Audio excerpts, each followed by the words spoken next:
नारद जी महाराज औढ़रदानी आशुतोष के आंगन में पहुंचे और क्या देखा महाराज, पार्वती जी तो है लेकिन भोलेनाथ आज दिखाई नहीं दे रहे आसन पर। नारद जी ने पूछा कि माते आज भगवान कहाँ गए? पार्वती जी कहती है आज तो भगवान भ्रमण पर गए। तो नारद जी ने कहा वाह, इस दिन की तो मैं बड़े दिनों से प्रतीक्षा कर रहा था। पार्वती जी ने कहा क्यों, ऐसा क्या हो गया? बोले मेरे को अपनी मन की कुछ बात करनी है। पार्वती जी ने कहा अवश्य करो, कहो नारद जी क्या बात है। अब नारद जी तो महाराज नारद जी को स्वभाव ऐसा कि चाहे तो बाग में आग लगा दे और चाहे तो आग में बाग लगा दे। नारद जी का स्वभाव ऐसा। अब नारद जी ने कहा कि मेरे कोई प्रश्न है, आपकी आज्ञा हो तो पूछ लूं। पार्वती जी कहती है पूछो महाराज क्या प्रश्न है। तो नारद जी ने कहा पहले तो आप ये बताओ कि क्या भगवान आपसे प्रेम करते हैं, स्नेह करते हैं?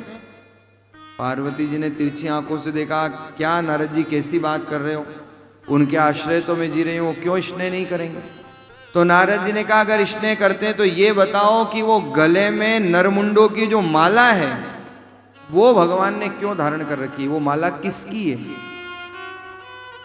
वो जो भगवान गले में जो नेकलेस पहन करके घूम रहे हैं, जो माला है वो किसकी है, वो क्या है माला? लेकिन पार्वती जी तो निरुत्तर है। आज कोई उत्तर पार्वती जी को नहीं मिला। नारद जी तो महाराज अपना काम करके चले गए, लेकिन नारद जी का तो जाना हुआ और भोलेनाथ का आना हुआ। जैसे ही भोलेनाथ आए आवाज लगई ओ पार्वती, लेकिन आज पार्वती तो क्रोध में, आंखें लाल, बिखरे बाल, और पारा जो है वो 7वें आसमान पर चढ़ा हुआ। भगवान ने कहा देवी हुआ क्या? पार्वती जी ने कहा पहले तो ये बताओ कि ये गले में किसको लटकाए लटकाए घूमते हो?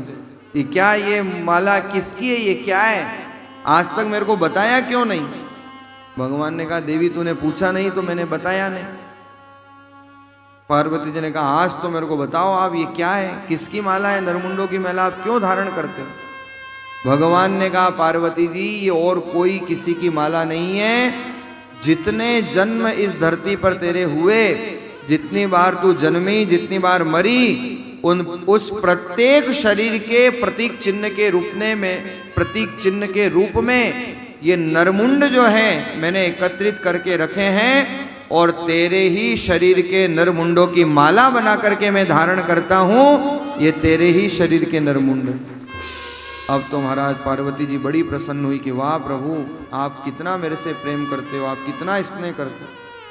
भगवान तो बड़े चतुर चूड़ामणि, प्रसन्न कर लिया। लेकिन महाराज योग ऐसे बने कि फिर कुछ दिन बाद नारद जी का आना हुआ और नारद जी आए तो आज भगवान भोलेनाथ फिर नहीं थे। और जब नहीं थे तो नारद जी की दाल फिर गल गई। नारद जी ने कहा कि वो नरमुंडों की माला। पार्वती जी ने कहा देखो नारद जी मैंने तो पहले ही कहा था कि भगवान मेरे से बहुत स्नेह करते हैं, बहुत प्रेम करते हैं। तो वो नरमुंडों की माला और कोई नहीं, मेरे ही शरीर के प्रतीक चिन्ह है। पर नारद जी तो नारद जी महाराज, उनको जब कुछ काम करना हो तो अब नारद जी ने नया प्रश्न खड़ा कर दिया। क्या कहा नारद जी ने कि वाह माते ये बात तो बड़ी अच्छी है कि भगवान ने आपके उन शरीरों को इतना संभाल करके रखा, भगवान माला धारण करके रखते हैं। नारद जी कहते हैं पर मेरे को तो एक बात समझ में नहीं आई कि भगवान को प्राप्त करने के लिए आपको इतनी बार मरना पड़ा जब जाकर के भगवान आपको मिले। तो आप तो भगवान के लिए इतनी बार मरी और भगवान आपके लिए एक भी बार नहीं मरे। लो साहब मरना भी जरूरी। नारद जी तो महाराज बीजारोपण करके गए और इधर फिर भोलेनाथ आए तो वही पार्वती का स्वरूप, वही आंखें लाल और पारा 7वें आसमान पर चढ़ा हुआ। भगवान भोलेनाथ ने कहा मैं जब जब घर से बाहर जाता हूँ देवी, कैलाश से बाहर जाता हूँ, तेरे को हो क्या जाता है? अब पार्वती ने जिद कर ली पहले तो ये बताओ कि मैं तो आपके लिए इतनी बार मरी, आप मेरे लिए एक भी बार नहीं मरे। भगवान ने कहा हाँ भाई नहीं मरा। तो नहीं मरे तो क्यों नहीं मरे? अब प्रश्न करना सिखा दिया था ना नारद जी ने। तो अगला प्रश्न नारद जी ने नहीं किया, पार्वती जी ने ही कर लिया कि नहीं मरे तो क्यों नहीं मरे, ये क्यों बड़ा खतरनाक है, तो बताओ क्यों नहीं मरे। भगवान ने कहा भाई मैं इसलिए नहीं मरा, मैं अजन्मा हूं, और फिर मैंने अमर कथा का पान किया है, इसलिए मैं मरता नहीं हूं। पार्वती जी ने फिर नया प्रश्न कर दिया कि कथा का पान किया तो अकेले कैसे कर लिया? जब विवाह हुआ था तो 7 फेरों में एक वचन ये भी तो होता है कि भाई कोई भी धार्मिक अनुष्ठान होगा तो साथ में करेंगे।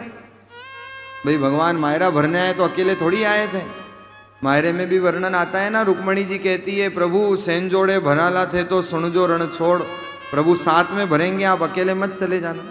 तो पार्वती जी ने कहा कि जब आप अकेले अकेले कैसे अमर कथा का रसपान करके आ गए, और आपने जब अमर कथा मेरे को नहीं सुनाई तो अब सुनाओ, शुभ काम में देरी किस बात की? भगवान ने कहा अच्छी बात है, कथा के प्रति रुचि हो रही है, इससे बढ़िया तो बात ही क्या है। भगवान ने कहा चलो। तो पार्वती जी को लेकर के भगवान अमरनाथ के उस पावन स्थान पर गए और वहां जाकर के राम रामेति रामेति रमे रामे मनोरमे सहस्त्र नाम ततुल्यम राम नाम वरानने, वहां जाकर के भगवान ने नाम का उपदेश किया, अमर कथा का रसपान कराया।